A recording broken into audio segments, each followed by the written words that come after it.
প্রেমিকের ফোনের গ্যালারিতে অপর মেয়ের সাথে ভীষণ অন্তরঙ্গ ছবি দেখার পর একজন প্রেমিকার কী অনুভূতি হয় তিহা জানে না।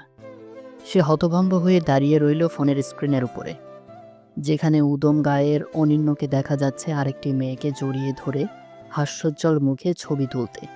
তিহা ২২ বছরের এই যুবতী ২.৫ বছর ধরে যাকে ভালোবেসে এসেছে মন প্রাণ দিয়ে, সে যে মানুষ রূপের আড়ালে অমানুষ তা ঘুণাক্ষরেও কল্পনায়ও আসেনি কোনোদিনও তিহার।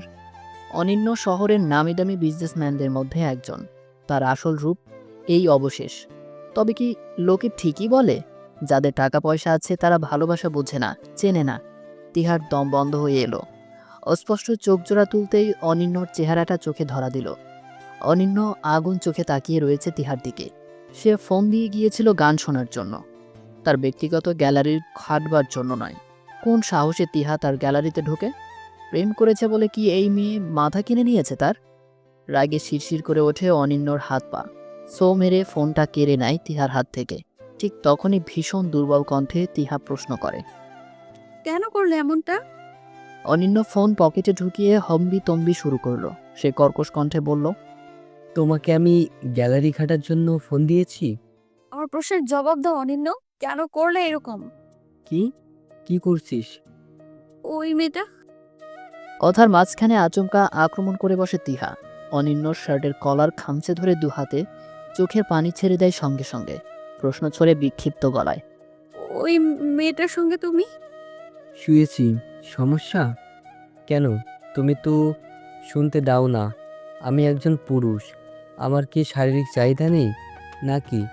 তাই আমি শুয়েছি। তুমি শুতে দিলে অন্য মেয়ের কাছে যেতাম না। দায়সারাভাবে কথাখানা বলতেই তিহার হাত পড়ে অনিন্যর গালে।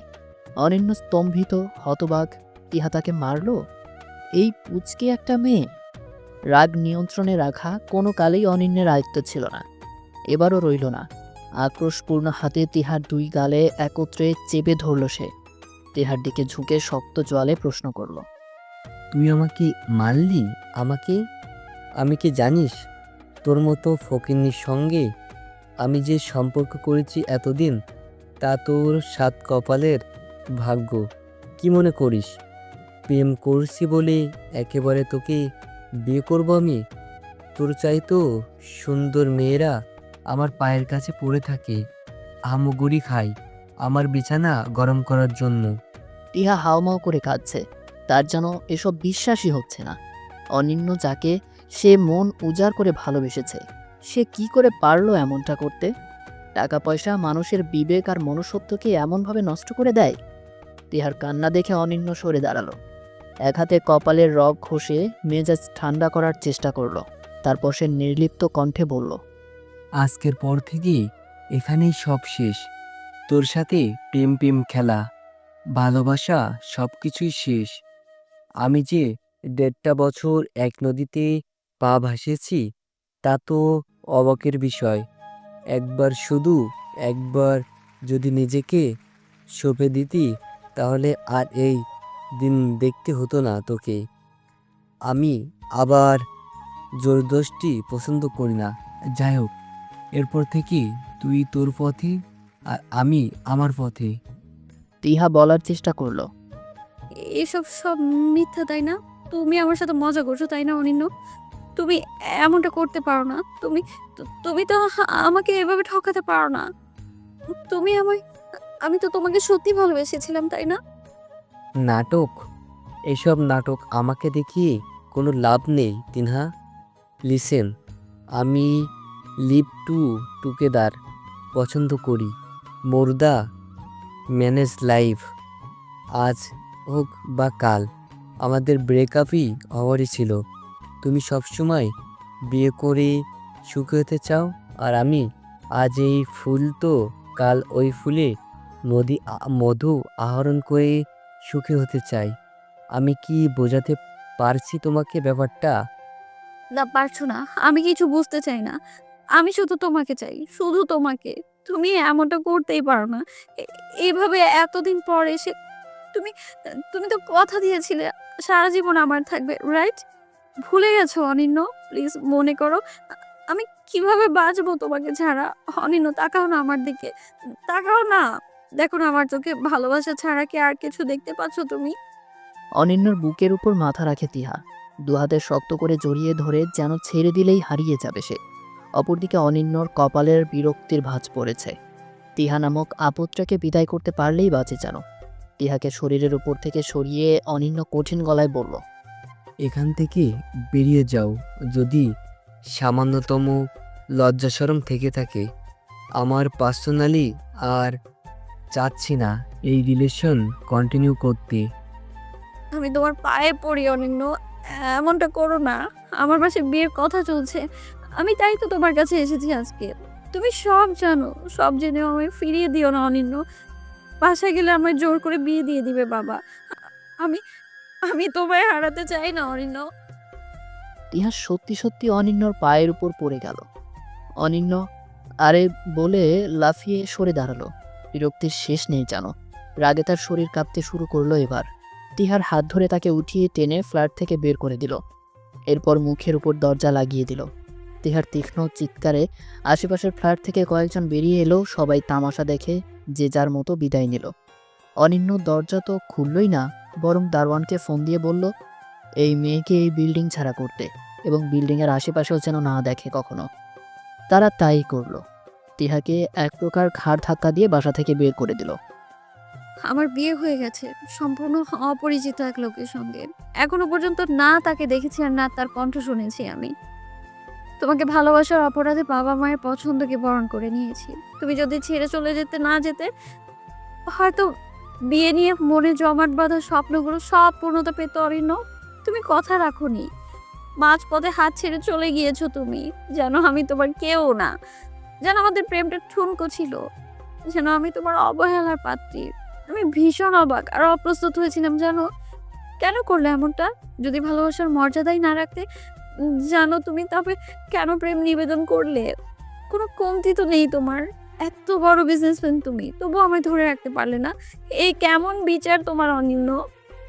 অথচ দেখো, তোমার প্রতি রাগ বা অভিমান কোনোটাই এখনো জমছে না আমার মনে, বরং তোমাকে পাওয়ার আকুতিতে ভেতরটা ছারখার হয়ে যাচ্ছে। মনের উত্তাপে আমি দগ্ধ হচ্ছি প্রতিক্ষণে, প্রতি মুহূর্তে। আমাকে বাঁচাও তুমি, নিয়ে যাও এখান থেকে। এই বিয়ের বোঝা সইতে পারার মতো শক্ত কাঁধ আমার হয়নি অনিন্য, হয়নি। ঝরঝর করে আয়নার সামনে দাঁড়ানো তিহা কেঁদে ফেলল। মুখে মেকআপের ভারী আস্তরণের প্রতি কোনো ভ্রুক্ষেপ নেই তার। মনের আকাশে জমা মেঘগুলোকেই ঝরাতে হবে যেন। দর্পণের উপর মাথা ঠেকিয়ে চোখ বুজে পুরনো দিনের কথা হাতড়ে বেড়ালো খানিকক্ষণ। মেঘ কেটে গেলেও ভার হয়ে রইল মনটা। চোখ মুছতে গিয়ে চোখের কাজল তুলে ফেলল। বড় বিরক্ত হলো তিহা। কি এক সং সাজিয়ে দিয়েছে তাকে। অবশ্য আজ যদি অনিন্য থাকতো, তবে এই সংসাজ নিয়েই হাজারো জল্পনা কল্পনার সাগরে ডুবে থাকতো সে। মনের আঙিনায় কালো আধারের ঠাসা। চোখ খুলে নতুন সূর্যোদয় দেখবার বিন্দুমাত্র ইচ্ছে তার নেই। এখন শেষ রাত, আর কিছুক্ষণ পর ফজরের আজান পড়বে। বিছানায় তিহার বর আদ্রু সাহেব ঘুমাচ্ছেন, কিন্তু তিহা সারা রাত দু চোখের পাতায় এক করতে পারেনি। বাধ্য হয়ে বিছানা ছেড়ে উঠে এসে আয়নার সামনে দাঁড়িয়েছে। দ্বিতীয়বার কান্নাগুলো চোখ বেয়ে নোনা জল হয়ে উপচে পড়ল। তিহা এক পলক ঘুমন্ত আদ্র সাহেবের দিকে তাকিয়ে দ্রুততার সঙ্গে বাথরুমে ঢুকে গেল। সাবান ঘষে ঘষে মুখ ধুয়ে কাপড়টাও পাল্টে নিল। একদম সাদামাটা বেশে বেরিয়ে এলো যখন, নিজের সাথে যুদ্ধ করে পুরোপুরি হাঁপিয়ে উঠেছে তখন তিহা। ক্লান্ত বিধ্বস্ত চেহারায় টলমলে পায়ে এগিয়ে গিয়ে বিছানার একপাশে শুলো এবং মুহূর্তেই ঘুমের রাজ্যে পাড়ি জমালো। সকাল হতে না হতেই আহমেদ বাড়িতে হইচই শুরু হয়ে গেছে। ছোট ছোট বাচ্চারা অনেকদিন পর একত্রিত হওয়ায় বাড়ির ছাদে তাদের খেলার আসর জমেছে। বড়রা সকালের চা নাস্তা খেয়ে গুজুর গুজুর করছেন। পুরুষেরা বৌভাতের আয়োজন শুরু করে দিয়েছেন। নারীরা কাজের ফাঁকে ফাঁকে চোখ বাঁকা করে টেবিলে বসা আদ্রর দিকে তাকাচ্ছে। জামাই উঠে গেছে, অথচ তার বউ এখনো ঘুমোচ্ছে। একটা ছি পড়ে গেল মুহূর্তেই। আদ্রর সেসবে মাথা ব্যথা নেই। সে তার ভাগের চাটুকো বেশ আরাম করেই পান করছে। অন্য হাতে মোবাইলে আনমনে নিউজ ফিড স্ক্রল করে দেশের বিভিন্ন খবরাখবর জেনে নিচ্ছে। নিরুপমা বেগম এসে আদ্রর সামনের চেয়ারটা টেনে বসলেন। তিনি আদ্রর মা। আদ্র মোবাইল থেকে চোখ তুলে উৎসুক হয়ে মায়ের দিকে তাকালো। তোর বউয়ের আক্কেলটা একবার দেখ, বেলা বাজে 10টা, অথচ মহারানী এখনো পড়ে পড়ে ঘুমোচ্ছেন। তুই উঠে বসে আছিস, অথচ তার নামগন্ধ নেই ওঠার। আদ্র ভ্রু কিঞ্চিত বাঁকা করে জবাব দিল। সেই কথা তুমি আমাকে শোনাচ্ছ কেন? তোমাদের বউ, তোমরা বোঝো। আমাদের বউ মানে? তোর কোনো দায়িত্ব নেই নাকি? না, নেই, আপাতত নেই। একজনকে চিনি না জানি না বাচ্চা কিসের একটা মেয়ে, তাকে ধরে বেঁধে আমার সঙ্গে বিয়ে দিয়ে দিয়েছো তোমরা। বাচ্চা? ও বাচ্চা? 22 বছর যাচ্ছে, কিভাবে বাচ্চা হয় আদ্র? আমার তুলনায় বাচ্চাই। আমার বয়স কত সেদিকে খেয়াল রাখা উচিত তোমার আম্মা। এ বছরের মার্চে যে 35 পেরোলো, সে খবর রেখেছো? নিরুপমা বেগম কঠিন গলায় বললেন। ছেলে মানুষের বয়স আবার কি? এরা 22 যা 32 তা। আর মেয়ে মানুষ সাবালিকা হলেই বিয়ে দেওয়া উচিত। উল্টো পাল্টা গুজর গুজর না করে গিয়ে ওঠা মেয়েটাকে। আদ্র নিতান্ত বিরস মুখে মোবাইলের দিকে নজর দিল, বলল। আমি পারবো না, তোমরা বোঝো কি? নিরুপমা বেগম অগত্যা উঠলেন। তিনিই ডাকবেন বলে মনস্থির করলেন। হঠাৎ আদ্রই তাকে ডেকে উঠল। বাকি চাটুকে এক চুমুকে মুখের ভেতর ঢেলে নিয়ে বলল। তোমার যাওয়া লাগবে না, তোমার ডাক শুনে বেচারি ভয় পাবে আবার। তার চেয়ে আমি বরং ডাকি। এমনিতেও মেয়েটা সারা রাত ঘুমায়নি, শুধু কেঁদেছে, কি কারণে কে জানে। আদ্র ছোট করে নিঃশ্বাস ফেলে উঠে দাঁড়ালো এবং নিজেই তিহাকে ডাকার উদ্দেশ্যে বেডরুমের দিকে এগোলো। বিড়াল ছানার মতো গুটিসুটি বেড়ে বিছানার এক কোণে ঘুমাচ্ছে তিহা। পাতলা চাদর দিয়ে তার কোমর অবধি ঢেকে রাখা, বুকের ওপর ওড়না নেই। আদ্রর লজ্জা লাগলো ভীষণ। তার জীবনে দুবার প্রেম এসেছিল। প্রথম যেবার এসেছিল সেবার সে কলেজে পড়তো। তারই সহপাঠী এক মেয়েকে ভীষণ ভালো লেগে গেল আদ্রর। মেয়েটিও তার অনুভূতিতে নাড়াচাড়া দিত বেশ। প্রায় মাস তিনেক সম্পর্কের পর আদ্র জেনেছিল সে ভালো ছাত্র হওয়ায় এবং তার থেকে সকল ধরনের সুযোগ সুবিধা পাওয়ার লোভেই মেয়েটি প্রেম করেছিল তার সাথে। জানার সঙ্গে সঙ্গে জনসম্মুখে একটা ভয়ঙ্কর কাজ করে ফেলেছিল আদ্র। সবার সামনে থাপ্পড় মেরে বসেছিল সেই মেয়েটিকে। পরে এই নিয়ে অনেক তোলপাড় হয়েছিল। আদ্রর বাসায় কলেজ থেকে নোটিশ গেল, তার বাবা শেষ মুহূর্তে কলেজ পরিবর্তন করিয়ে ঝামেলার মিটমাট করে। এরপর আদ্র পণ করেছিল আর কোনোদিন কারো প্রেমে পড়বে না। কিন্তু সেই ছলনাময়ী প্রেম তার জীবনে আবারও এসেছিল ভার্সিটির শেষ বয়সে। সেবার মেয়েটি তার থেকে 2 ডিপার্টমেন্টের জুনিয়র ছিল। মেয়েটিকে আদ্র পছন্দ করে বুঝতে পেরে আদ্রকে সেই প্রপোজাল দিয়েছিল। আদ্রও 7 পাস না ভেবে অ্যাকসেপ্ট করে নিয়েছিল। সেই সম্পর্কের সময়কাল ছিল 5 মাস। 5 মাসে আদ্রকে যতভাবে লুটেপুটে খাওয়া যায় লুটেপুটে খেয়েছিল মেয়েটি। এরপর নিজের বাড়িতে বেড়াতে যাওয়ার কথা বলে সরকারি চাকরিওয়ালা একজন অফিসারকে বিয়ে করে নেয় সে। দ্বিতীয়বার মন ভাঙার পরই আদ্র বুঝতে পারে এসব ভালোবাসাবাসি তার জন্য না। সবাই মৌমাছি, মধু খেয়ে চলে যেতে চায়, কেউ তাকে সত্যিকারের অর্থে ভালোবাসেনি। আর ওই মেয়ের এভাবে ছেড়ে চলে যাওয়া মানতে পারেনি, বিধায় সে নিজেও প্রতিজ্ঞা করে আগে ভালো কোনো পর্যায়ে পৌঁছাবে, তারপর বিয়ে শাদীর ব্যাপারে চিন্তা ভাবনা করবে। সেই প্রেক্ষিতেই পড়াশোনা শেষ করে সেটেলড হতে হতে বয়সটা হু হু করে বেড়ে গিয়েছে তার।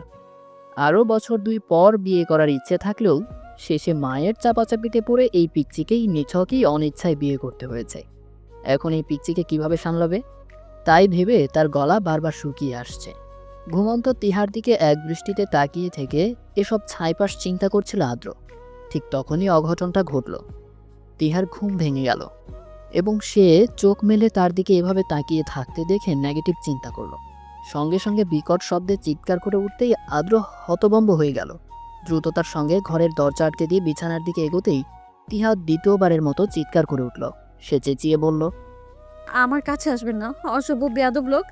আমার দিকে এইভাবে তাকিয়েছিলেন কেন? ছি, আমি সবাইকে বলে দিব। এত লোভ আপনার, এত লোভ। আমার কাছে আসবেন না, ভুলেও না। আমি কিন্তু আবার চিৎকার করব।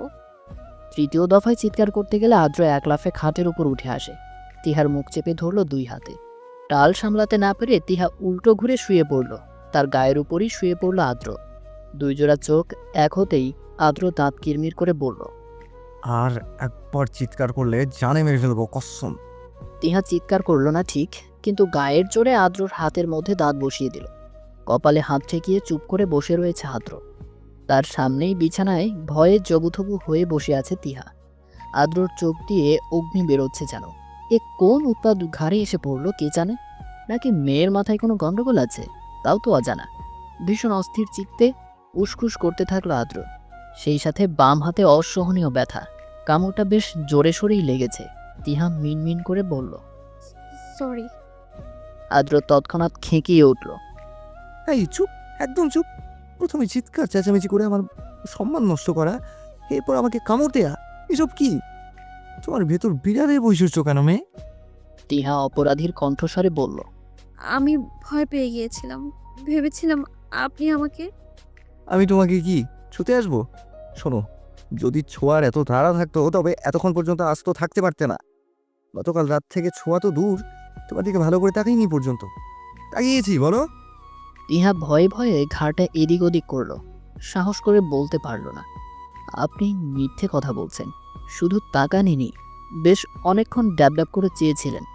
যখন সে কবুল বলেছিল তখন স্পষ্ট দেখেছে সে, কিন্তু এই কথা বললে নির্ঘাত তাকে মারতে আসবে লোকটা। এই ভেবে চুপ করে গেল তিহা। আদ্র একটু নিভল, কর্কশ কণ্ঠে বলল। তোমাকে ছোঁয়ার বিন্দুমাত্র ইচ্ছা আমার নেই, এটা কানের ভেতর ঢুকিয়ে রেখো। আমার জায়গায় অন্য যে কেউ থাকুক, সে তোমাকে অতি অবশ্যই ছুতে চাইতো। আর এতে দোষের কিছুই নাই।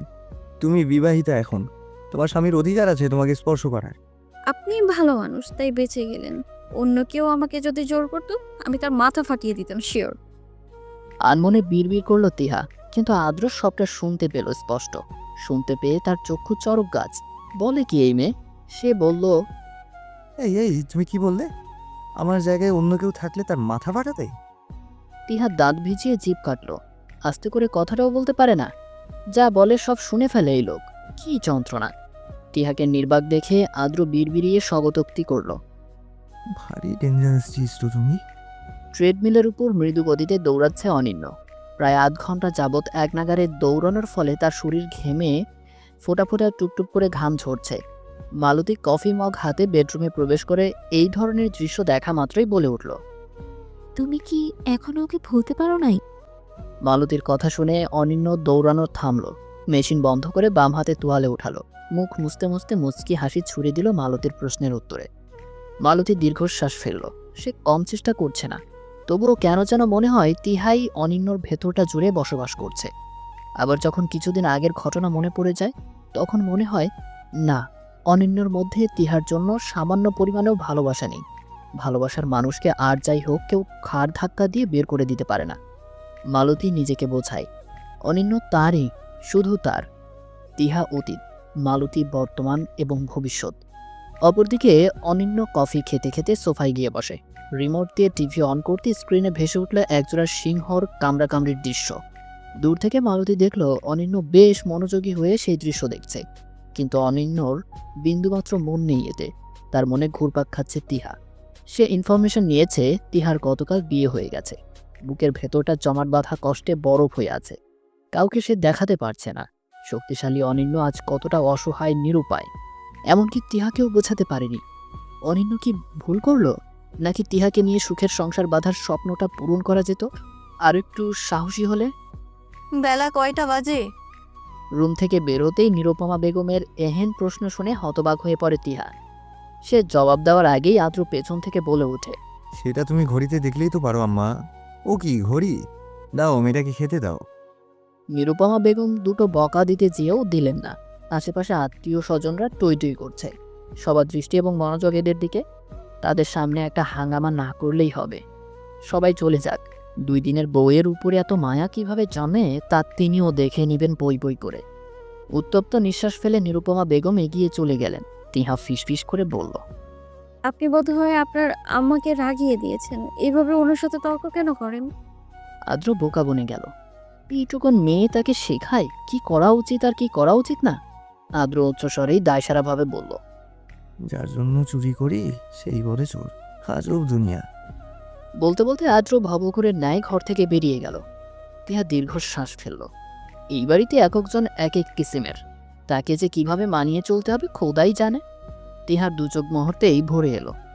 আজ যদি অনিন্য এমনটা না করত, তবে হয়তো এসবের কিছুরই ফেস করতে হতো না তিহাকে। তিহার বাবা মোজাম্মেল হক বাড়ির আঙিনায় বসে রয়েছেন। তার ঘরটা আজ ভীষণ শূন্য লাগছে। মেয়েটাকে যতই বকুক ভীষণ ভালোও তো বাসেন। আফসোস, সেটা তিহা কখনো বুঝবে না।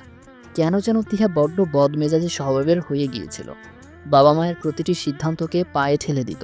তাদের প্রতি বিশ্বাস, আস্থা কিছুই করে উঠতে পারেনি সে। এমনকি বিয়ে দেওয়ার পর তিহা বলেছে সে নাকি এই বাড়িতে কখনো আর আসবে না, কখনো না। কথাটায় কতখানি আঘাত পেয়েছে মা বাবা তা পরিমাপের আগেই তিহা চলে গেছে। মোজাম্মেল হক জানেন আদ্রর বয়সটা একটু বেশি হলেও পুরুষ হিসাবে সে যথেষ্ট ভদ্র এবং ভালো।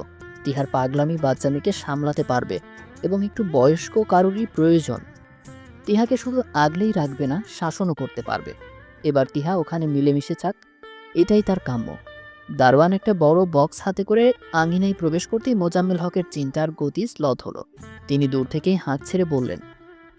দারোয়ান কাশেম কাছে এসে বক্স নামিয়ে রাখল, হাঁপাতে হাঁপাতে বলল।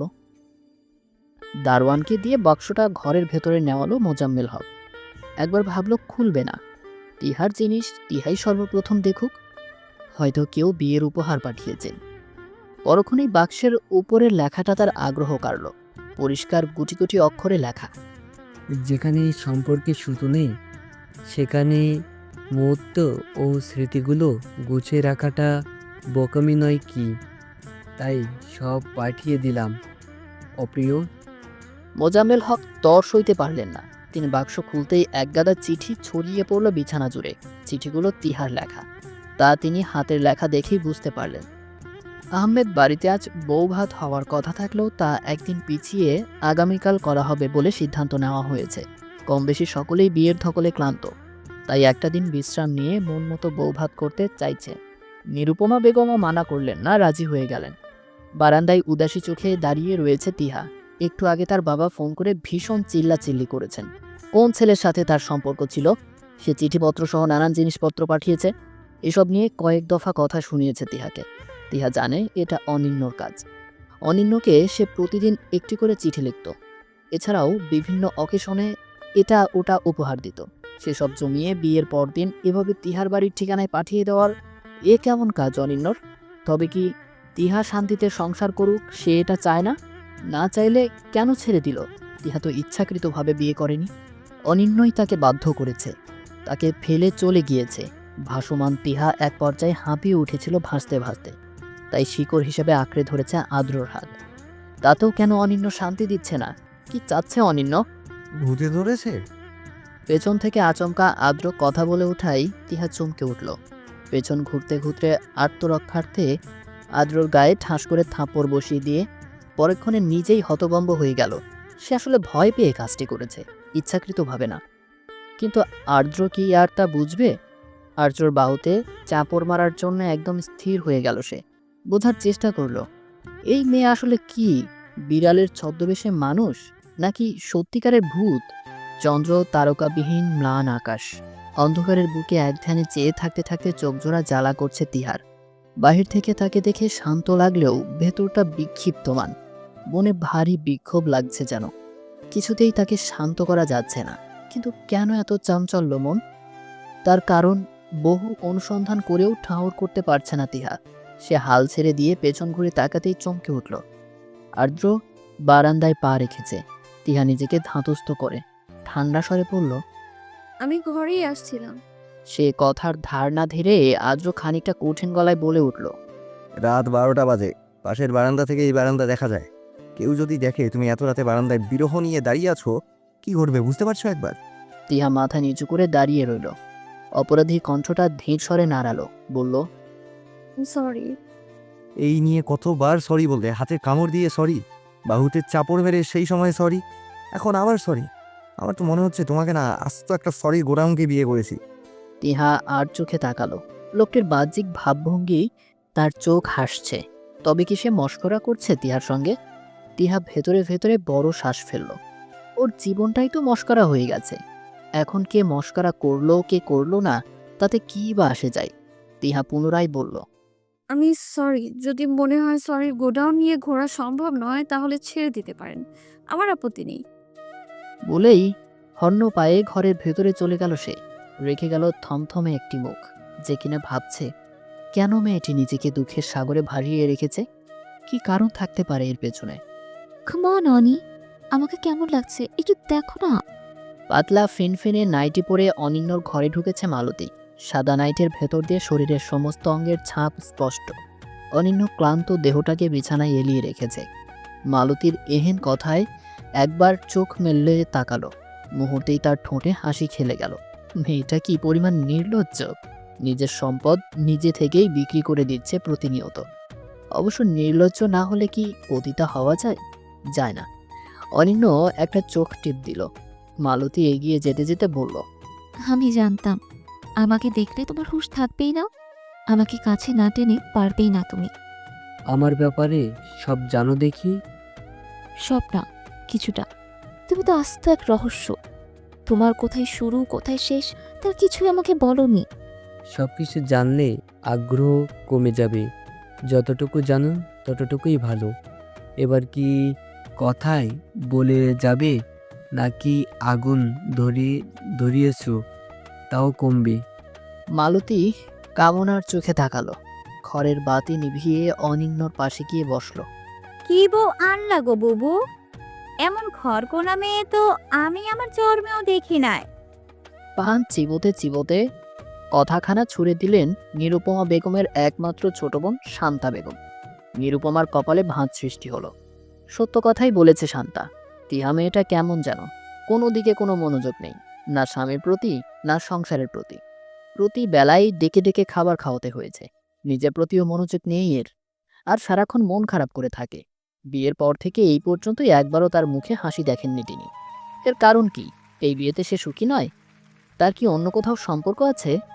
নিরুপমা বেগম নড়ে চড়ে বসলেন, বললেন, শান্তা, আমার মনে হয় আমি অনেক বড় ভুল করে ফেলেছি। আমার ছেলেটাকে সামলে রাখার জন্য এমন একজনের প্রয়োজন ছিল যে আমার পুরো ঘর বাড়ি সংসার নিজের মনে করে সামলাতে পারবে, নিজের মনে করে সামলে রাখতে পারবে। ওর আব্বা নাই, দুদিন বাদে আমিও চলে যাব। তখন কি হবে আমার ছেলে?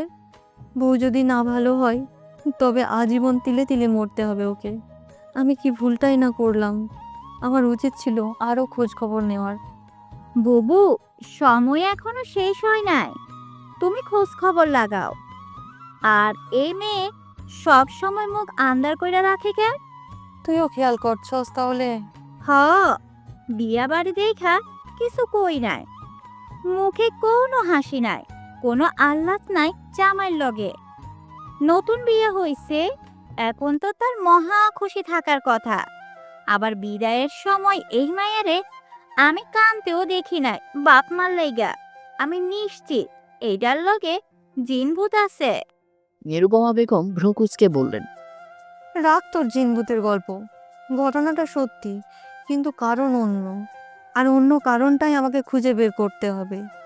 আমার ছেলের জীবনটা এত সহজে ধ্বংস হোক আমি চাই না রে শান্তা। আমি মরলে যে ওর কেউ থাকবে না। ওকে আমি এমন মেয়ের সঙ্গে দেখে যেতে চাই যে নিজের সবটা দিয়ে ওকে আঁকলে রাখবে। যদি তাহা না হয় তাহলে যেভাবে সংসার জোড়া লাগিয়েছি সেভাবেই ভেঙে ফেলবো। বিয়ে নামক বন্ধনের আগে আমার ছেলের আগে আদ্রর কথা শোনা উচিত ছিল। এই বিয়েটা না দিলেই বোধহয় ভালো হতো। নিরুপমা বেগম এক হাতে কপাল চেপে ধরলেন। মাথার ভেতর ঝিনঝিন জাতীয় এক ধরনের ভোঁতা শব্দ হচ্ছে। যন্ত্রণা বেড়ে হচ্ছে তীব্রতর। শান্তাকে ঘুমাতে বলে তিনি শুয়ে পড়লেন। টিহা বিছানায় শুয়ে আছে। তার পরনের ভারী শাড়ি এখনো খোলা হয়নি। সেটা পরেই কোনো রকম গুটিসুটি মেরে সে শুয়ে পড়েছে একপাশ ফিরে। আদ্র ভ্রুযুগল কুঁচকে কতক্ষণ তাকিয়ে রইল। এই মেয়ের মতিগতি কিছুই বোঝা যায় না। এক এক সময় এক এক রকম ভাব ধরে থাকে। আর সবচেয়ে আশ্চর্যের বিষয় হলো, এই মেয়ের মুখে হাসি নামক কোনো চিহ্নের ছিটে ফোটাও নেই। সর্বক্ষণ মেঘযুক্ত আকাশের ন্যায় এর মুখ অন্ধকার গম্ভীর। এতটুকুন মেয়ের কি এমন কষ্ট? আদ্রর জানতে ইচ্ছে হয় খুব। চিন্তার গতিপথ টেনে ধরে আদ্র গলা খাকারি দিয়ে উঠল। ভাবল টিহা তাকাবে, কিন্তু না, টিহা যেন শুনতেই পায়নি। আদ্র এবার সরাসরি টিহার নাম ধরে ডেকে উঠল। টিহা।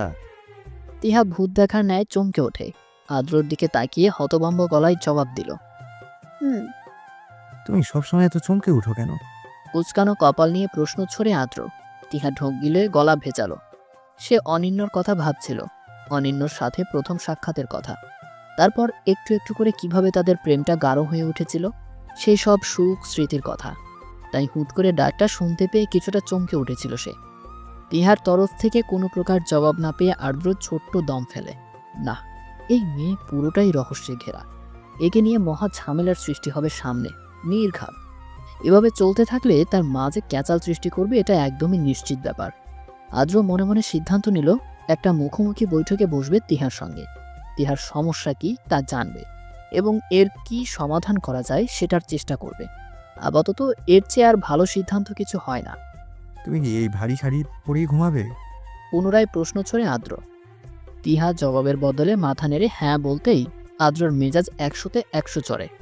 মুখে কি সোনাদানা লুকিয়ে রেখেছে নাকি? মুখ খুললেই ঝরে পড়বে যেন। কথা বলতেও সমস্যা এই মেয়ের। কে এ? মিস বাংলাদেশ নাকি মিস ইউনিভার্স? অবিবেচক বিরক্তিটাকে অপ্রকাশিত রেখে গমগমে সুরে আদ্র আদেশ দিল। এক্ষুনি পাল্টাও এটা। তোমাকে দেখে আমার গরম লাগা শুরু হয়ে গেছে। চোখের সামনে এসব দেখে আমি ঘুমাতে পারবো না। যাও পাল্টাও। আদ্র ভেবেছিল এবার নিশ্চয়ই মুখে বুলি ফুটবে মেয়েটির, যুক্তি উপস্থাপন করবে, নইলে তর্ক করে বলবে পাল্টাবো না। কিন্তু না, এবারও একরাশ নিশ্চুপতা নিয়ে তিহা উঠে দাঁড়ালো এবং কোনো প্রকার ধীরতা না করে ওয়াশরুমে গিয়ে ঢুকলো। দুঃখে কষ্টে বিছানায় হাল ছেড়ে বসে পড়ল আদ্র। একে নিয়ে পারা সম্ভব না, কোনোভাবেই সম্ভব না। নিজে চলে গিয়েছো, স্মৃতিগুলো কেন নিলে না? নিজের সুখের বাতাসে উড়ে বেড়াচ্ছো, আমায় কেন দুঃখের সাগরে ডুবিয়ে দিয়েছো তুমি? যদি চলেই যেতে তাহলে কেন এসেছিলে জীবনে? আমি তো বেশ ছিলাম একা একা, না তোমার সাথে পরিচয় হতো আর না আজ আমার নিজের স্বামীকে এভাবে ঠকাতে হতো। আমার খারাপ লাগে ওই লোকটার জন্য, তার তো কোনো দোষ নেই, তবুও আমি তাকে তার প্রাপ্য সম্মান, মর্যাদা, অধিকার কিছুই দিতে পারছি না। তুমি আমার সঙ্গে সঙ্গে আরো একজন অপরিচিত মানুষের জীবনটাও নষ্ট করে দিয়েছো অরিন্য। আমি কোনোদিন তোমায় মাফ করবো না, কোনোদিন না। দেয়ালে পিঠ ঠেকিয়ে ডুকরে কাঁদছে তিহা। নীরব কান্নার সাক্ষী হয়ে রইল চারপাশের দেয়াল ও সমস্ত জড় পদার্থগুলো। বাইরে অপেক্ষমান লোকটি কি কোনোদিনও জানতে পারবে কত বড় ক্ষত নিয়ে দিব্যি শ্বাস নিচ্ছে মেয়েটি? টুম করে ফোন বেজে উঠল। চিন্তার ফলে কার ফোন তা দেখার আগেই বিছানা থেকে মোবাইল হাতে নিল আদ্র। ফোনে লক নেই, হোয়াটসঅ্যাপে মেসেজ এসেছে। মেসেজ বক্স খুলতেই চোখে পড়ল আইডির নামটি, লাইফলাইন। এইবার পরিপূর্ণ দৃষ্টি মেলে আদ্র তাকালো। ফোন উল্টো করে দেখল এটা তিহার ফোন। শিট, অন্যের ফোন এভাবে ধরা ঠিক হয়নি, কিন্তু এখন আগ্রহ জন্মে গেছে, বিশেষত এই লাইফলাইন নামটি দেখার পর থেকে। কে এই লোক? তবে কি এর কারণেই এক অদৃশ্য দেয়াল তৈরি হয়েছে আদ্র আর তিহার মধ্যিখানে? আদ্র ফোন রেখে দেওয়ার সিদ্ধান্ত নিতেই আবারও টুম করে শব্দ হলো। একটা ছবি পাঠানো হয়েছে ওই আইডি থেকে। মানুষ বড় কৌতূহল স্বভাবের প্রাণী। এদের ভেতর একবার যে বিষয় নিয়ে কৌতূহল জাগে তা দমন হওয়া না পর্যন্ত নিঃশ্বাস নেওয়াও যেন দায়। আদ্রও নিজেকে দমাতে পারল না। একবার ওয়াশরুমের দরজার দিকে তাকিয়ে দ্রুত চ্যাট বক্স ওপেন করলো। সঙ্গে সঙ্গে একটি ছেলে ও একটি মেয়ের ভীষণ অন্তরঙ্গ মুহূর্তের ছবি তার চোখের পাতায় ভেসে উঠল। কয়েক সেকেন্ড থ মেরে চেয়ে রইল আদ্র। পরক্ষণেই হাত থেকে ফোন পড়ে গেল। তিহা এরকম স্বভাবের মেয়ে হতে পারে তা ঘুণাক্ষরেও কল্পনায় আসেনি তার। মুখ দিয়ে অজান্তেই উচ্চারিত হলো ছি শব্দটি। চোখ মুছে তিহা বাহিরে বের হলো। কোনো জামা কাপড় তো নেওয়া হয়নি, চেঞ্জ করে পরবেটা কি? কিন্তু বাইরে বেরিয়ে যখন আদ্রের রক্তচক্ষু দেখল তখন অনেকটাই ভয় পেয়ে গেল। বিছানার একপাশে তিহা, অন্য পাশে আদ্র। আদ্রর হাতে তিহা, তার ফোন স্পষ্ট দেখতে পাচ্ছে। তিহার শরীরতে একটা শীতল শিহরণ বয়ে গেল। আদ্র কি অনিন্যর কথা জেনে গিয়েছে? ভেতরটা ধীরে ধীরে চাপা উত্তেজনায় ছেয়ে গেল। আদ্রই প্রথম মুখ খুলল, প্রশ্ন করল। তোমাকে আমি এই ধরনের মেয়ে মনে করিনি। তিহা ভ্রু কুঁচকাল। কথার অর্থ বুঝতে না পেরে বলল, কি বলছেন? আমি কি করেছি? তুমি এত বড় জিনিস লুকালে আমার থেকে, অন্তত বিয়ের আগে জানাতে পারতে। তিহা কাচুমাচু হয়ে গেল। নিশ্চয়ই অনিন্যর কথা বলছে উনি। যাক, অবশেষে তো উনি জেনেছে। সত্যটা একদিন না একদিন তো জানতই অবশ্য। কিন্তু এভাবে তিহার ফোন ঘাটাঘাটি করার ব্যাপারটা বিশেষ পছন্দ হলো না তার কাছে। চেনা জানা হয়নি দুদিনও, এরই ভেতর ফোন ঘাটাঘাটি। প্রাইভেসি বলে কি কিছু নেই মানুষের? নাকি বিয়ে করেছে বলে মাথা কিনে নিয়েছে? তিহার বিরক্ত লাগলো। চুপ থাকতে চেয়েও সে চুপ করে রইল না, বলল, কিছু জিনিস চাইলেই কনফিউজ করা যায় না, তার জন্য সময়ের প্রয়োজন। আর আপনিও বা কেমন, আমার অনুমতি ছাড়াই ফোন ঘাটাঘাটি করছেন? এটা কি ভদ্রলোকের স্বভাব? আদ্রর এমনিতেই মেজাজ খারাপ, তার উপর তিহার এরকম কথায় সে আরো ক্ষিপ্ত হয়ে গেল। বিছানার উপর ফোন ছুঁড়ে ফেলে দিয়ে বলল, সাজ করে তোমার ফোন কে ধরতে গেছে? তুমি রঙ্গ করে বেরিয়েছো আর সেগুলো এখন চোখের সামনে আসছে। প্রেম পর্যন্ত একটা বিষয় ওকে, কিন্তু একদম বিছানা পর্যন্ত যাওয়া, ছি তিহা। তোমাকে বাহির থেকে দেখলে তো মনে হয় না ভেতরটা এত কুৎসিত। মুখ সামলে কথা বলেন। আপনি কি বলছেন? কোনো আইডিয়া আছে আপনার? আমার রিলেশন ছিল, আমি স্বীকার করছি সেটা, কিন্তু তাই বলে বিছানা অবধি গিয়েছি, এ ধরনের কথা আপনি কিভাবে বলতে পারলেন? তাহলে কি এটা? এটা কি তোমার ভূত?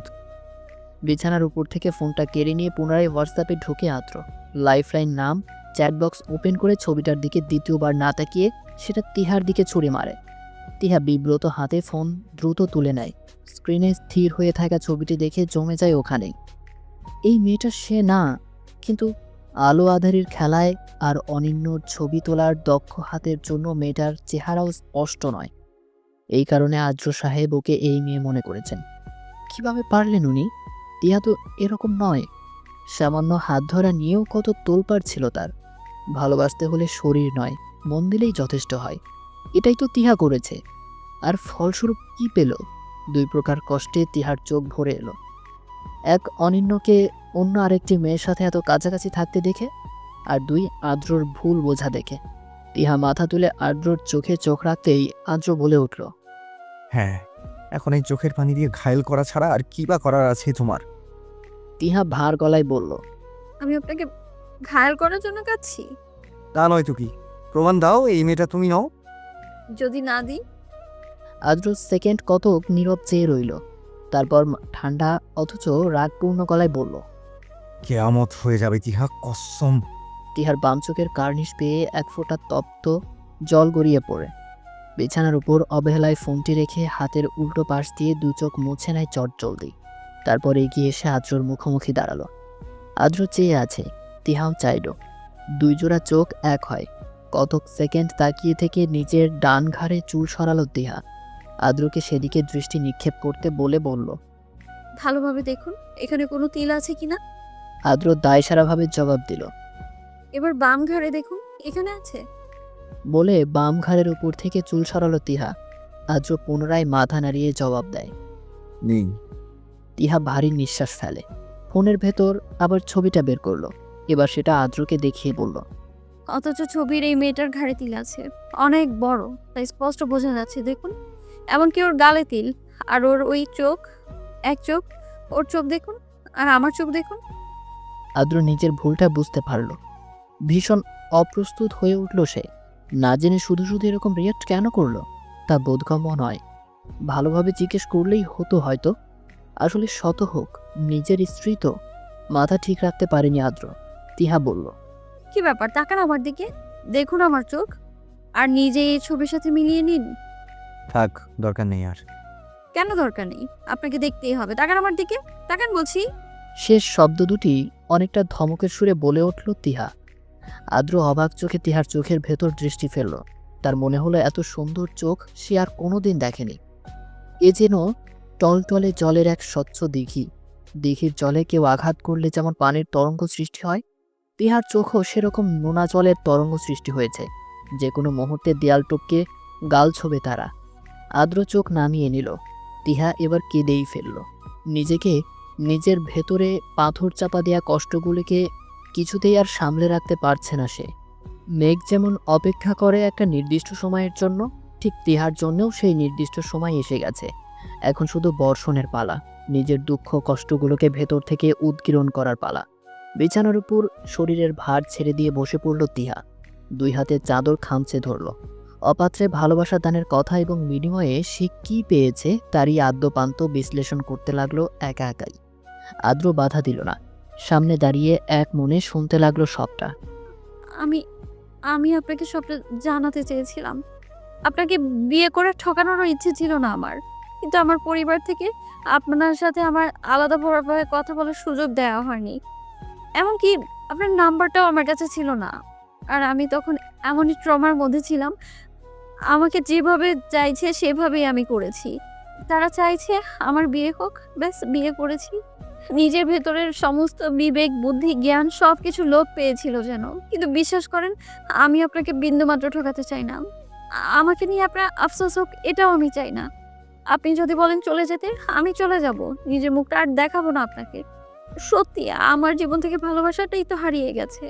এখন যে দম নিচ্ছি তাই তো ঢের। আর কি চাই? কিচ্ছু চাই না, আর কিচ্ছু না। তিহা কাঁদছে, অঝোরে কাঁদছে। কাঁদতে কাঁদতে হেঁচকি উঠে গেছে তার। চোখের পানি নাকের পানি মিশে চিবুক ছুঁয়েছে। আদ্র থামাচ্ছে না। এই কান্নাটা বরং আরও আগে করা দরকার ছিল। তাহলে আরও আগেই স্বাভাবিক জীবনযাপনে ফিরে আসতে পারত মেয়েটা। আর যখন বাঁধ ভেঙেই গেছে, তখন কাঁদুক প্রাণ খুলে। আদ্র একটুও বাধা দেবে না। একসময় তীব্র মাথা ব্যথা নিয়ে তিহা ফোলা চোখ মেলে তাকাতেই দেখে এক গ্লাস পানি তার দিকে এগিয়ে ধরেছে আদ্র। সেকেন্ড তিনেক চুপ করে থেকে তিহা হাত বাড়ায়। শান্ত হয়ে পুরো পানিটা গিলে নিয়ে আবার আদ্রর দিকে তাকালো। আদ্র বলল, ফিলিং বেটার? তিহা ইতস্ততভাবে ঘাড় নাড়ল। এখন ভীষণ লজ্জা লাগছে তার। লোকটা কতটা দুর্বল ভাবছে তাকে কে জানে। আড়ষ্ট হয়ে উঠে দাঁড়ালো তিহা। চোখে মুখে পানি দেওয়া প্রয়োজন। আদ্র বলল, ভালো মতো ফ্রেশ হয়ে আসো, একটা কাজ আছে। কি কাজ? যার জন্য এত কান্না তাকেও তো একটু কাঁদানো উচিত, তাই না? আদ্রর কথার মাথা মুন্ডু কিছুই বুঝতে পারল না তিহা। তবুও আদ্রর কথা মতো ভালো করে ফ্রেশ হয়ে এলো। পরনের শাড়িটা পাল্টাতে চাইলে আদ্র বাধা দেয়। একটু ক্রিম তিহার গালে মেখে দিয়ে একটা গোলাপি শেডের লিপস্টিক তিহার দিকে এগিয়ে দিল। এটা লাগাও তো। কেন? আহা, লাগাতে বলেছি লাগাও, এত কথা কেন? তিহা অবাক, কিন্তু আর কোনো প্রশ্ন করল না। আদ্রর কথা মতো ঠোঁটে সুন্দর করে লিপস্টিক আঁকলো। এলোমেলো চুলগুলোতে হাত রাখলো আদ্র। তিহাকে আরো চমকি দিয়ে চুলগুলো ঠিক করে মেলে দিল। বড় জানালা খুলে সেখানে গিয়ে নিয়ে দাঁড় করালো তাকে। তারপর নিজেও পাশে দাঁড়ালো। তিহাকে বলল, আমি এখন যা যা করবো তুমি শুধু চুপচাপ উপভোগ করবা, একটাও প্রশ্ন করবা না, ঠিক আছে? তিহা মাথা দোলায় হ্যাঁ বলল। আদ্র ক্যামেরাটা সেট করে তিহার কাছে আসে। তিহা আর সে দুজনে মুখোমুখি হয়ে দাঁড়িয়ে আছে। তিহার কপালে চট জলদি নিজের ঠোঁটটা ছুঁয়ে দিতেই তিহা ছিটকে দূরে দাঁড়ালো। কপালে ভাঁজ ফেলে এক হাত বাড়িয়ে তাকে নিচের দিকে টেনে নিল আদ্র। বাহুডুরে মিশিয়ে পুনরায় কপালে নিজের অধর স্পর্শ করল। এবার আর ছিটকে সরতে পারল না তিহা, বরং চোখজোড়া বন্ধ করে ফেলল। এক অদ্ভুত অনুভূতিতে তার পুরো শরীর হেলদোল লাগিয়ে দিয়েছে। মিশ্র অনুভূতি হচ্ছে, ভালো লাগছে আবার কান্নাও পাচ্ছে। অথচ এই কান্নার কোনো সঠিক কারণ তিহার জানা নেই। কয়েক মুহূর্ত এই দমবন্ধকর অনুভূতি নিয়েই কাটল তিহার।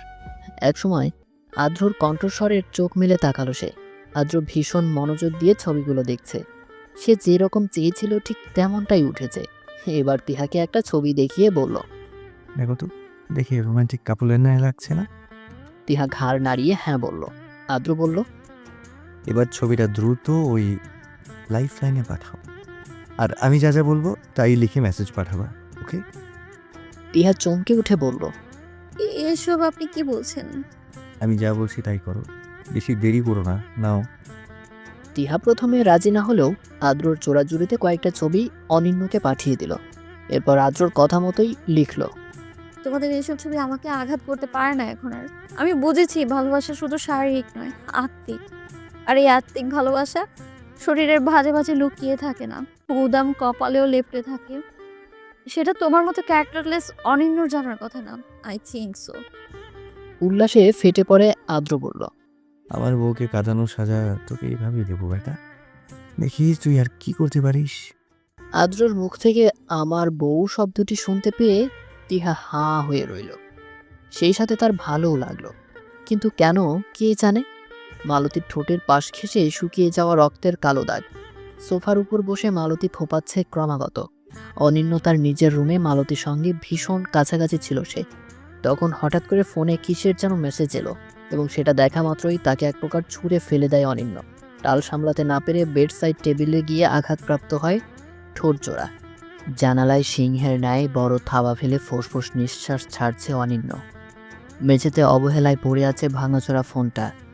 এই ফোনটা কয়েক মিনিট আগেও ঠিকঠাক ছিল, কিন্তু তিহার পাঠানো ছবির ভার সইতে না পেরে তাকে আছড়ে মাটিতে ফেলেছে অনিন্য। সেই থেকেই ভীষণ ক্ষিপ্ত মেজাজ নিয়ে বসে রয়েছে সে। এতদিনের সম্পর্কের সময় তার হাতটাও ধরতে দিতে চায়নি তিহা, আর আজ অন্য একজন পুরুষের অধর কিনা তার কপাল ছুঁয়েছে। ব্যাপারটা কোনোভাবেই হজম হচ্ছে না অনিন্যর কাছে। তার ইচ্ছে করছে এক্ষুনি তিহাকে ছিনিয়ে নিয়ে আসতে। তিমিরাচ্ছন্ন আকাশের দিকে চেয়ে নিজের রাগটাকে সংবরণ করল সে। মাথা কিছুটা ঠান্ডা হলেও বুঝতে পারল ও লোকটা তিহার স্বামী। তার তো পূর্ণ অধিকার আছে তিহাকে স্পর্শ করার। অনিন্য হাঁটু মুড়ে দেয়ালে ঠেস দিয়ে বসল। কেন সে ওদের ভয়ে তিহাকে দূরে ঠেলে দিল? কেন করলো এমনটা? চাইলেই তিহাকে নিয়ে চলে যাওয়া যেত অনেক দূরে, যেখানে সে আর তিহা বাদে কেউ থাকতো না। কেউ তাদেরকে আলাদা করতে পারতো না। কিন্তু তারা, তবুও কি তারা পিছু ছাড়তো? যদি সত্যি সত্যি তিহাকে মেরে ফেলতো? অনিন্যের মাথায় জট পাকায়। সে মাথা নিচু করে এক ফোঁটা গরম জল হাতের উপর পড়ল। অনিন্য চমকে উঠে আবিষ্কার করল সে কাঁদছে। আপনি তো ভীষণ বাজে লোক। এবার শান্তি হয়েছে আপনার? চুলগুলো হাত খোপা করতে করতে প্রশ্ন ছড়ে তিহা, তার চোখে মুখে হাসির ঝিলিক। একটু আগে যে এই মেয়ে ভেউ ভেউ করে কাঁদছিল তা বোঝার উপায় নেই এখন আর। আদ্র হঠাৎই অন্যরকম কণ্ঠে বলে উঠল, খোলাই তো ভালো ছিল, বাড়তে গেলে কেন? গরম লাগছে আপনার, আপনি বুঝবেন না। আপনার তো ছোট ছোট চুল। বলে কাভার থেকে একটা 3 পিস বের করে বাথরুমে ঢুকে যায় তিহা। যদি খেয়াল করতো তবে হয়তো বুঝতে পারতো তার অপর পক্ষ, যে কিনা 2 দিন আগেও ছিল তার অজানা, সে প্রেমে পড়েছে, কঠিন প্রেমে পড়েছে। আদ্র ছোট্ট একটা নিঃশ্বাস ফেলল। বুকের ভেতরে সৃষ্ট আলোড়ন সে ঠিক ঠিক টের পাচ্ছে। কিন্তু আফসোস হয়, এই মেয়েকে কিভাবে বোঝাবে সে কথা। এই মেয়ে আদৌ অতীত ভুলে আদ্রর সঙ্গে একটি স্বাভাবিক জীবনযাপন করবে কি? আদ্র তিহার ভালোবাসা চায় না, শুধু চায় তিহা থাকুক, তার থাকুক, আজন্ম একসঙ্গে বাধা থাকুক দুজনে। এত ছোট্ট চাওয়া, তাও পূরণ হবে কিনা কে জানে। চাঁদ মিলিয়ে গেছে, মিটিমিটি তারকারাজিরা শেষ রাত পর্যন্ত আলো দিয়ে যাবে। চারদিক নিস্তব্ধ নিঝুম, সবাই ঘুমোচ্ছে। উম, হয়তো কেউ কেউ আদ্রর মতো জেগে জেগে একরাশ চিন্তায় নিমজ্জিত রয়েছে। পাশেই তিহা বেঘরে ঘুম। আদ্রর হুট করেই ঘুম ভেঙে গেছে, তারপর থেকে আর ঘুমই আসছে না। কতক্ষণ তিহাকে এক ধ্যানে দেখেছে, দেখার পর থেকেই হয়েছে যত জ্বালা। এখন একটু ছুতে ইচ্ছে করছে মেয়েটাকে। ওর ফোলা ফোলা গাল দুটোতে আঙ্গুলের ডগা মেশাতে ইচ্ছে করছে। আঙ্গুলগুলো নিষ্পিস করছে রীতিমতো। কি যন্ত্রণা রে বাবা! আদ্র ফিসফিসিয়ে উচ্চারণ করলো, শিট। পর মুহূর্তেই বিছানায় উঠে বসলো। মনটাকে ঘোরানোর জন্য এলোমেলো নানান চিন্তাভাবনাকে প্রশ্রয় দিল, কিন্তু তাও বিশেষ ফল হলো না। অদম্য মনটা ঘুরে ফিরে ওই একই কথাই জপে। পাশেই তো শুয়ে, কি হবে একটু ছুঁয়ে দিলে? একটুই তো, কেউ টের পাবে না, চিহাও না। খানিকক্ষণ মন মস্তিষ্কের সাথে যুদ্ধ চলল রীতিমতো। শেষমেশ আদ্রকে হার মানতে হলো মনের কাছে। সে করুণ চোখ মেলে তাকালো তিহার মুখ পানে। মেয়েটার গভীর নিঃশ্বাস পড়ছে। আদ্র চোখ সরিয়ে নিল, আবারও নিজেকে বোঝানোর চেষ্টা চালালো, কিন্তু এবারও ব্যর্থ হলো। শেষতক সে সিদ্ধান্ত নিল, একবার অন্তত একবার তিহাকে ছোবে। এতে যদি নিজেকে নিয়ন্ত্রণ করা যায়। আদ্রর অবস্থা এমন যেন সে কোনো বড় চুরি করতে যাচ্ছে। গলা শুকিয়ে কাঠ, মাথা ঘুরছে ভন ভন করে। এই মুহূর্তে স্ট্রোক করলেও বিশেষ অবাকের বিষয় হবে না সেটি। কপাল দিয়ে ঘাম ফোঁটা ইতিমধ্যেই উঁকি দিয়েছে। কয়েক সেকেন্ডের নীরবতা, তারপর চোখ মুখ খিচে এক প্রকার দ্রুত গতিতে তিহার গাল ছুতে গিয়ে একটা অঘটন ঘটিয়ে বসে বোকা ছেলেটা। আস্তে ছোঁয়ার বদলে এত জোরে ছুঁয়ে ফেললো যে তিহার ঘুম ছুটে গেল। চোখ মেলে তাকাতেই আদ্রর চোখে চোখ পড়ল। সেকেন্ড তিনেক দুজনেই থ মেরে বোঝার চেষ্টা করলো আসলে হচ্ছেটা কি। এরপর দুটো ঘটনা ঘটল। আদ্র ঝড়ের গতিতে হাত সরিয়ে নিল এবং তিহা আগাম সুনামির সংকেত স্বরূপ চিল্লানি দিয়ে উঠল। ভেবাছাকে আদ্র দ্রুত তার মুখ চেপে ধরে অপরাধীর কণ্ঠে বলে উঠল, মাফ চাই, হাসতে চিল্লাও প্লিজ, কেউ শুনলে ভাববিটা কি? তিহা আদ্রর হাতের ভেতর কামড় বসিয়ে দিল, খুব জোরে না, আবার খুব আস্তেও না। আদ্র চট চলতি হাত সরিয়ে নিল। কি করছিলেন আপনি? আমার শরীর টাচ করছেন কেন? আমি তো মশাকে মারার জন্য। মশা? মশারি টানানোর পরেও মশা এসে বসেছে আমার গালে। আদ্র চোপসানো গলায় বলল, কেন, মশার ভিতরে কি ঢুকতে পারে না নাকি? আরে তুমি তো জানো না মশাদের কত নিনজা টেকনিক আছে। এরা কয়েল জ্বালানোর পরেও বেঁচে থাকে। মশারির এই ছোট্ট ছোট্ট ফুটা দিয়ে কি করে যেন ঢুকে যায়। এইসব টেকনিক তুমি বুঝবে না। তিহাকে বিভ্রান্ত দেখালো। আদ্রর কথাগুলো সে বিশ্বাস করলো কিনা ঠিক বোঝা গেল না। ওদিকে আদ্র সেকেন্ডে সেকেন্ডে ঢোক গিলছে, নিজের অবাধ্য আর বেহায়া মনকে ইচ্ছে মতো গালাগাল করছে। আজ এই ব্যাপারটার জন্যই এরকম একটা পরিস্থিতির শিকার হতে হলো। না, এই মনকে আর প্রশ্রয় দেওয়াই যাবে না। দেখা যাবে কোন দিন তিহার হাতে মার খাইয়ে তবেই মানবে। আমার আপনার কথা বিশ্বাস হচ্ছে না। আপনি মিথ্যে বলছেন, তাই না? আমি মিথ্যে বলছি না দিয়া, তোমার গালে মশা বসেছিল, সেটাকে সরাতেই। আচ্ছা, মানলাম। তো এই ভোর রাতে আপনি উঠে বসে আছেন কেন? আমার গালে কখন বসে পড়বে তা দেখতে? আদ্র মিনমিন করলো, ঠিক কী উত্তর দেবে এবার বুঝতে পারছে না। তিহা মুচকি হাসলো, বলল, শুনুন, এইসব টেকনিক বাদ দিন। মশার চাইতেও বড় নিনজা টেকনিক তো আপনি জানেন দেখছি। আপনি যে কলেজের ছাত্র, আমি ওই কলেজের মাস্টার কিন্তু। মানে আপনি মাত্রই প্রেমে পড়েছেন, আর আমি বহু আগেই একজনের প্রেমে পড়ে হাত পা সব ভেঙে লুলা হয়ে বসে আছি। আদ্রর মনটা নিমিষেই খারাপ হয়ে গেল। সে আর কিছু না বলে পাশ ফিরে শুয়ে পড়ল। টিহাও শুয়ে পড়ল। হঠাৎ বলল, আমি আবারও বলছি, আমার তরফ থেকে একটা সুস্থ স্বাভাবিক সংসার পাবেন আমি জানি না। আমি আপাতত যে স্টেজে আছি সেই স্টেজটাকে উপভোগ করতে চাই একটু। বিরহেও সুখ আছে, যদি তা উপভোগ করতে পারেন। আমাকে দিয়ে যদি পোষায়, থাকুক এই বিয়ে নামক বন্ধন, নয়তো ছেড়ে দিতে পারেন আদ্র সাহেব। আমার কোনো অভিযোগ থাকবে না আপনার প্রতি, সত্যি। আদ্র জবাব না দিলেও মনে মনে বলল, আমি তোমাকে কোনোদিনই ছেড়ে দেবো না টিয়া। বৈধ সম্পর্কের জোর কতটুকু তা বোধ হয় তোমার জানা নেই। মনে রেখো, তুমি প্রেমে পড়েছিলে, কিন্তু সঠিক ভালোবাসাটা পাওনি। আর সেটাই আমি তোমাকে দেব। তোমাকে বোঝাবো ভালোবাসার শক্তি কতটুকু। ভালোবাসাকে পৃথিবীর কোনো শক্তি এত সহজে ভেঙে দিতে পারে না। গতকাল তুমি নাকি ফ্ল্যাটে ভাঙচুর করেছো? আহসান খানের কথায় অনিন্য সেকেন্ড দুই চুপ করে থেকে শক্ত চোয়ালে জবাব দিল, এই খবর কার থেকে পেয়েছো শুনি? তুমি ভালো করে জানো ফ্ল্যাটে কি হয় না হয়, তার সব খবরই আমার কাছে চলে আসে অনিন্য। এমনকি গত 1 মাসের কাছাকাছি ধরে যে একটা মেয়েকে নিয়ে রেগুলার সংসার করতেছো ওখানে, তাও আমার কানে আসছে। কিন্তু আমি কিছুই বলিনি। মেয়েদের নিয়ে ফুর্তি করতেছো করো, কিন্তু ভুলেও বিয়ে শুধু করে বসো না। নিজের কপালে নিজে আজাব ডেকে আনো না। অনিন্যর কপালে শিরার আগে দপদপ করতে লাগলো। আহসান খান সম্পর্কে তার বাবা হলেও তাকে শেষ কবে বাবা বলে ডেকেছে তা মনে পড়ে না অনিন্যর। এই লোকটার কারণেই তার জীবন ধ্বংস হয়ে গেছে। কথার জবাব না দিয়ে সে বলল, ফোন রাখলাম। অনিন্য শোনো, অনিন্য চুপ করে রইল। বাসায় আসো, ফ্ল্যাট ছেড়ে দাও। কেন? আমি আবার ফ্ল্যাটে আছি দেখে কি কষ্ট হচ্ছে? কষ্ট হতে যাবে কেন? নিজের বাড়ি থেকে শুধু শুধু ফ্ল্যাটে পড়ে থাকবে কেন? বাড়ি গিয়ে কি করব? কি আছে আমার? কেন? তোমার মা কি নেই? অনিন্য কাঠ গলায় বলল, ভুলে যাচ্ছেন উনি আপনার স্ত্রী, কিন্তু আমার মা না। আহসান খান মৃদু হাসলেন। তোমার জেদ গেল না, ঠিক আছে, থাকো ফ্ল্যাটে, কিন্তু ভাঙাভাঙি করো না। একটা রেপুটেশন আছে আমার, সেটাকে নষ্ট করো না। অনিন্য খট করে মোবাইলের লাইন কেটে দিয়ে হাতের কাছে থাকা একটা ফ্লাওয়ার ভাস তুলে আছাড় মারল মাটিতে। মালতী বাড়িতে নেই, নইলে দৌড়ে আসতো এতক্ষণে। অনিন্য সোফায় গা এলিয়ে দিল। রাগটা কোনোভাবেই সংবরণ হচ্ছে না। কার উপর এত রাগ? টিহার উপর, বাবার উপর, নাকি নিচের উপর? অনিন্য এই প্রশ্নের উত্তর জানে না।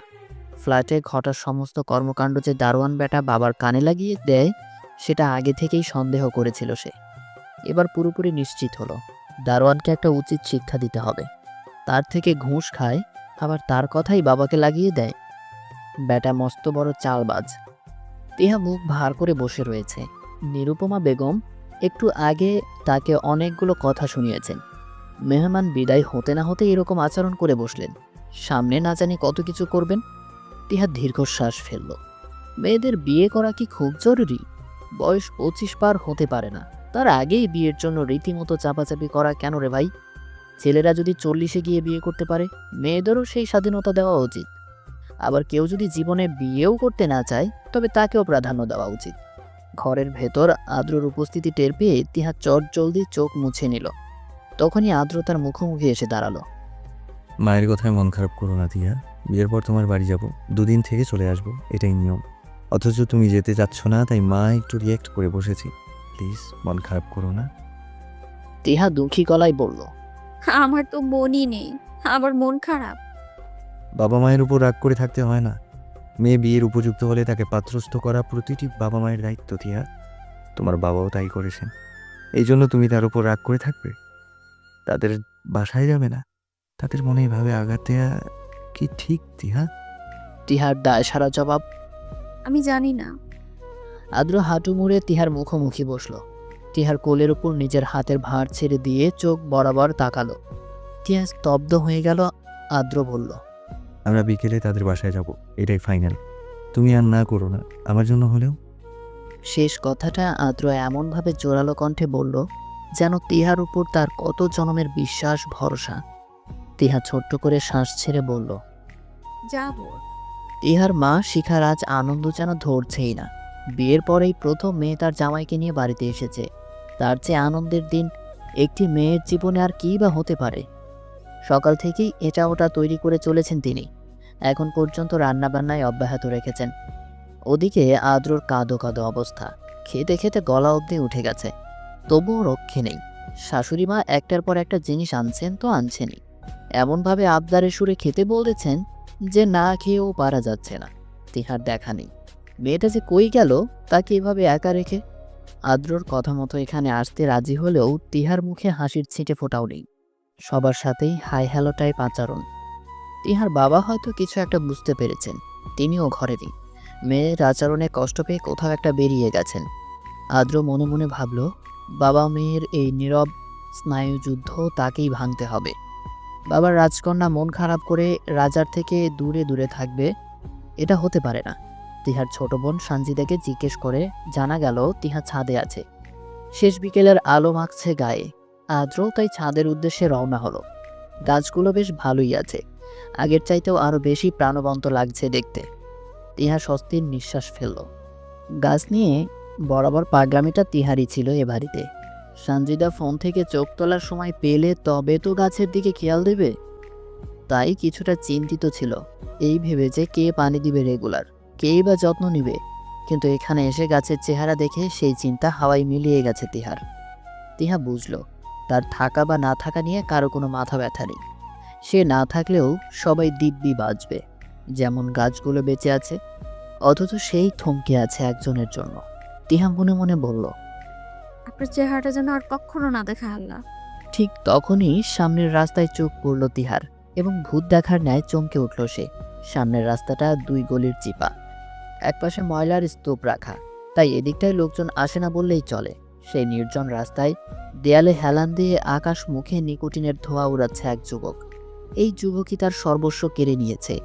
এই যুবকের কারণেই তার চোখের তলায় গাঢ় কালির স্তর জমেছে।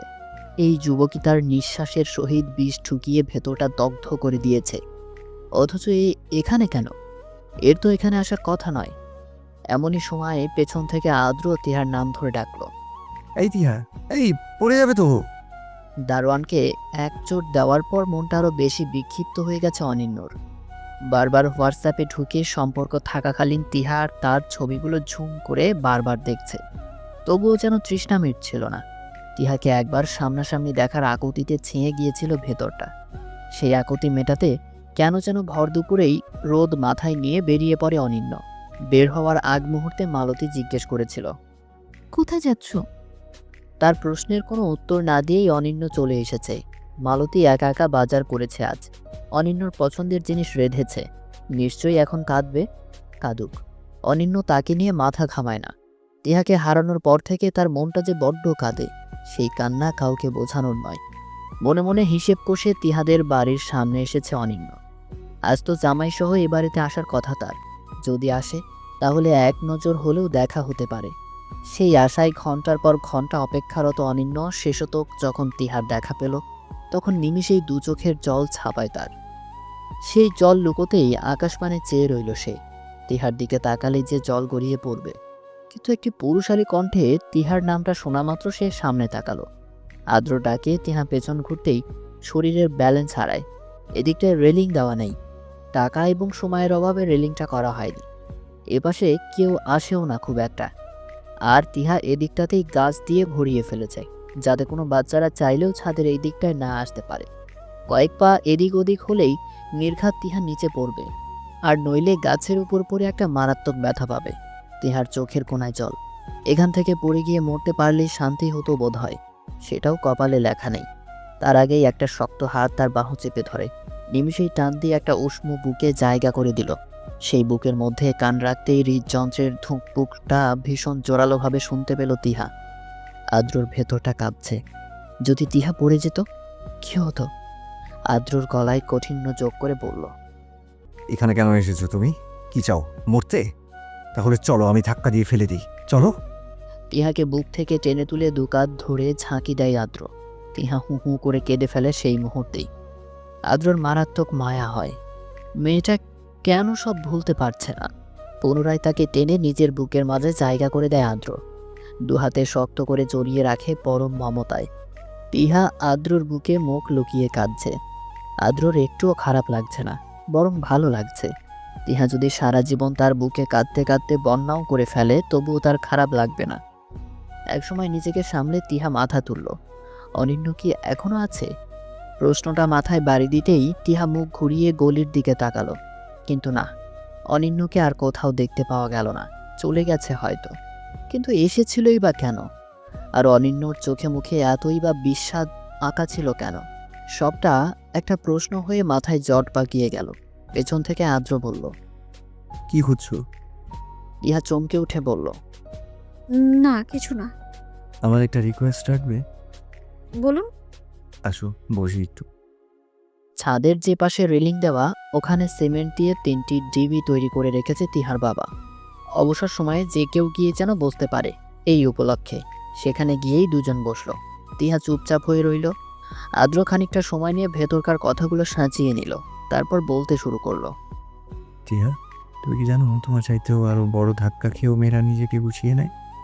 তিহা মাথা নাড়িয়ে হ্যাঁ বলল। তোমার তো মন ভেঙে দিয়ে একজন চলে গেছে, অথচ এমনও মেয়ে আছে যারা অবৈধ পাপে জড়িয়ে পেটে সন্তান আনার পর রিয়েলাইজ করতে পারে যে তারা কত বড় ভুল করেছে। তারপর যার জন্য এমনটা হলো সেও অস্বীকৃতি জানায়। তখন ওই মেয়েটার কি হাল হয় একবার ভেবে দেখেছো? কি আর হবে, ফাঁসি দেয় গলায়। হুম, সবাই ফাঁসি দেয় না। আমাদের নিউজ চ্যানেলগুলোতে শুধু ফাঁসি দেওয়ার কেসগুলোই দেখানো হয়। অনেকেই তো এই ধরনের জীবন থেকে বেরিয়ে এসে নিজেকে সাজিয়ে গুছিয়ে লাইফে শাইন করে, তা খুবই কম দেখানো হয়। শোনো টিয়া, জীবনটা খুব ছোট্ট তবে লম্বা। যতদিন তুমি বেঁচে থাকবে মনে রাখবে কিছু না কিছু একটা কারণেই তুমি বেঁচে আছো, যা তোমার করা দরকার। যখন তোমার এই সব কাজ এই পৃথিবীতে ফুরিয়ে যাবে তখনই তুমি মারা যাবে। এটাই তো প্রকৃতির নিয়ম। প্রকৃতি অযথা কাউকেই বাঁচিয়ে রাখে না, সময় দেয় না। তুমি বেঁচে আছো, অনেক বড় কষ্ট নিয়েও শ্বাস ফেলছো, এর মানে তোমার দ্বারা এখনো অনেক কাজ করানো বাকি। টিয়া চুপ করে রইল। আদ্র ফের বলল। যার জন্য তুমি মিনিটে মিনিটে চোখের জল ফেলছো, সে কি তোমার কথা আদৌ ভাবছে? টিয়া, বলো তো, যদি ভালোবাসতোই তবে কি ছেড়ে যেত তোমাকে? আমি তোমার স্বামী হলেও বন্ধুর মতো গাইড করতে চাই। আমার জায়গায় অন্য কেউ হলে এই সুবিধা নাও পেতে পারতে। অন্য কেউ জোর খাটালেও তোমার কিন্তু কিছুই করার ছিল না। আচমকা তিহা মেজাজ দেখিয়ে বলল। আপনাকে কে বলেছে সাধু শাস্ত্রে শরীর চাইলেই নিন? আমি তো সামনেই আছি, মানা তো করিনি। করুন না যা ইচ্ছা, কে ধরে রাখছে?